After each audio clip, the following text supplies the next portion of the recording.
नमस्कार। MSG 6 के अंतर्गत आज हम छायावाद का प्रवर्तन इसके विषय में चर्चा करेंगे। तो छायावाद का आरंभ किस कवि की किस रचना से माना जाए, ये प्रश्न आज भी विवादास्पद है। सुमित्रानंदन पंत ने अपनी पुस्तक छायावाद पुनर्मूल्यांकन में इस प्रश्न का विस्तार से विचार किया है। उन्होंने प्रसाद को छायावाद का प्रवर्तक मानने के पक्ष में भावना की दृष्टि से आदर व्यक्त किया है, पर लगे हाथों तथ्य विश्लेषण की दृष्टि से उन्होंने इस मान्यता का विरोध भी किया है। इस बारे में उन्होंने जो तथ्य प्रस्तुत किए हैं उसका सार यही है कि 1919 में प्रकाशित झरना के प्रथम संस्करण की 24 कविताओं में कोई ऐसी विशिष्टता नहीं थी जिस पर ध्यान जाता। दरअसल छायावादी प्रवृत्ति से युक्त प्रसाद की कविताएं झरना के दूसरे संस्करण में पहली बार सन 1927 में ही प्रकट हुई है। इसके अलावा उनके कानन कुसुम, प्रेम पथिक आदि काव्य 1923 के बाद ही प्रकाश में आए। इसमें से कानन कुसुम में द्विवेदी युग के ढंग की रचनाएं थीं। पंत जी का दावा है कि मेरी प्राय सभी पल्लव की प्रकाशित रचनाएं 2 वर्ष पूर्व से अर्थात 1923 के मध्य से सरस्वती में प्रकाशित होने लगी थी। इसके अलावा उनकी वीणा नाम के गीत संकलन की रचना 1918 से 1919 में और ग्रंथि नामक काव्य की रचना 1919 में की जा चुकी थी। उनकी पहली रचना 1918-19 में और ग्रंथि नामक काव्य की रचना 1919 में की जा चुकी थी। उनकी पहली लंबी रचना स्वप्न का प्रकाशन भी सन 1920 की सरस्वती में हो चुका था। जहाँ तक लिख जाने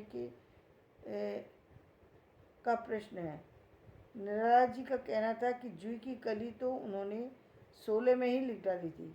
ये बात अलग है कि जूही की कली का कथित रीतिकालीन का था, पर अप्रस्तुत विधान, चित्रमयी भाषा और लाक्षणिक वैचित्र्य, छंद मुक्ति सभी दृष्टि से ये कविता हिंदी काव्य में एक स्पष्ट मोड़ की सूचक है।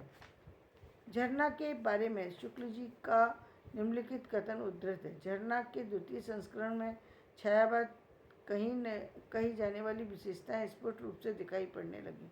उनके पहले पल्लव बड़ी धूमधाम से निकल चुका था, जिसमें रहस्य भावना तो कहीं कहीं पर अप्रस्तुत विधान, चित्रमयी भाषा और लाक्षणिक वैचित्र आदि विशेषताएं अत्यंत प्रचुर परिणाम में सर्वत्र दिखाई पड़ी हैं। पल्लव में जो गिनी चुनी रहस्यमूलक रचनाएं संकलित थीं, उनके बारे में आचार्य शुक्ल का कहना था कि पंत जी की रहस्य भावना स्वाभाविक है, सांप्रदायिक नहीं। ऐसी रहस्य भावना इस रहस्यमय जगत के नाना रूपों को देख प्रत्येक सहृदय व्यक्ति के मन में कभी कभी उठा करती है। यदि प्रकृति की ओर आकर्षित होने वाला उसके खुले और चिरंतन रूपों के बीच खुलने वाला हृदय छायावादी हो सकता है, तो इस काव्य प्रवृत्ति का श्रेय श्रीधर पाठक को दिया जाता है।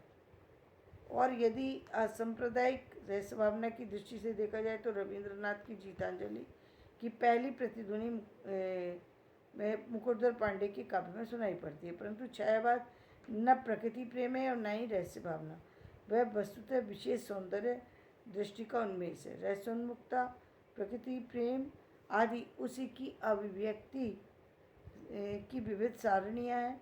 इस समग्र सौंदर्य दृष्टि का आभास प्रसाद की आरंभिक रचनाओं में भी मिलने लगा था।